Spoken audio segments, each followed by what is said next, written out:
Bonjour et bienvenue dans le système d'apprentissage Conduct. Dans cette série de vidéos, nous allons t'aider à apprendre les bonnes techniques ainsi que te donner des astuces pour que tu puisses passer ton permis avec succès. Dans cette première vidéo, tu vas apprendre à t'installer correctement dans un véhicule et découvrir les différentes commandes qui sont à ta disposition. À l'approche du véhicule, il faudra veiller à plusieurs choses. Observe d'abord les conditions climatiques. Fait-il beau ou froid? A-t-il plu cette nuit? Sommes-nous en automne? Ces indications t'informent sur l'état des routes et les conditions d'adhérence. Par exemple, des feuilles mortes sur une chaussée mouillée peuvent être aussi glissantes que du verglas. Puis, observe les abords du véhicule. Y a-t-il des obstacles dans l'environnement immédiat du véhicule? Une bordure? Un poteau? Y a-t-il des piétons aux alentours ou des enfants qui jouent? Enfin, il faut porter une tenue adaptée à la conduite. Laisse à la maison les bottes ou les talons aiguilles au profit de baskets confortables. Pour monter à bord du véhicule, attends de ne pas gêner le trafic. Monte toujours dans le véhicule en approchant par l'avant et faire ainsi face aux autres usagers. De même, lorsque tu sors du véhicule, il faut s'éloigner vers l'arrière de celui-ci pour toujours faire face au trafic. Une fois à l'intérieur, tu devras inspecter les documents de bord.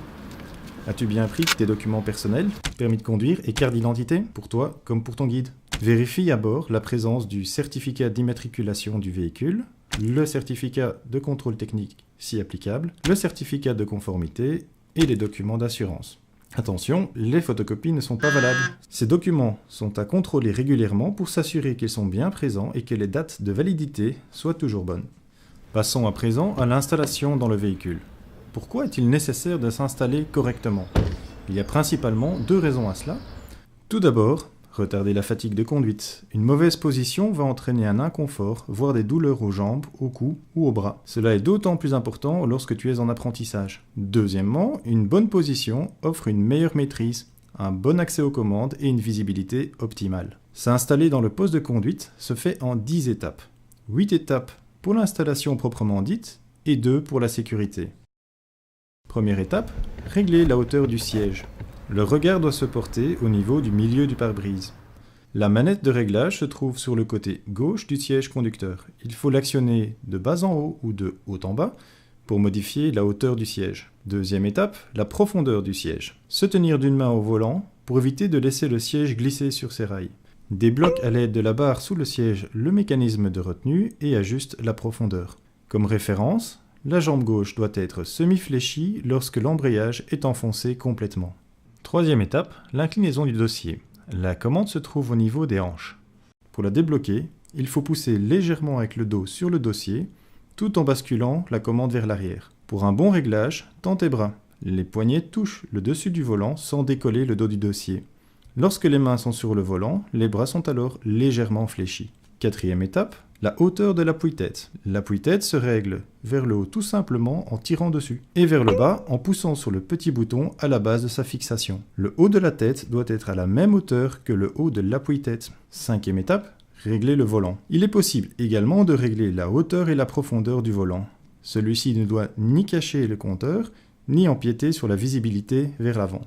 La manette de déblocage est située sur le côté gauche de la colonne de direction. N'oublie pas de la verrouiller après le réglage. Passons maintenant au rétroviseur. Pour maximiser la visibilité, le rétroviseur intérieur doit être réglé de manière à avoir toute la vitre arrière visible. Pour les rétroviseurs extérieurs, tu devras d'abord mettre le contact car ces rétroviseurs s'ajustent avec des commandes électriques. Choisis le rétroviseur à gauche ou à droite avec le sélecteur et utilise les flèches pour le réglage. Le principe est de garder l'image du véhicule qui te suit centrée dans le miroir, mais il faut aussi apercevoir une petite partie de ta propre voiture. Ceci minimise les angles morts de visibilité, sujet que nous aborderons dans une vidéo ultérieure. Dernière étape, la ceinture. Attache ta ceinture comme d'habitude. Celle-ci peut aussi être réglée en hauteur. Les deux étapes suivantes font partie des vérifications systématiques à faire avant de démarrer. Vérifie que ton guide a bien mis sa ceinture de sécurité. Le jour de l'examen, tu seras en charge de vérifier que ton examinateur a bien mis sa ceinture de sécurité. Ne l'oublie pas. Et enfin, la dernière étape, vérifier la bonne fermeture de toutes les portes du véhicule. Il existe deux méthodes pour cela. En activant le verrouillage central, si une porte ou le coffre est mal fermé, le verrouillage se réouvre automatiquement. Il y a aussi, suivant les véhicules, un indicateur sur le tableau de bord qui te permet de maintenir cela à l'œil.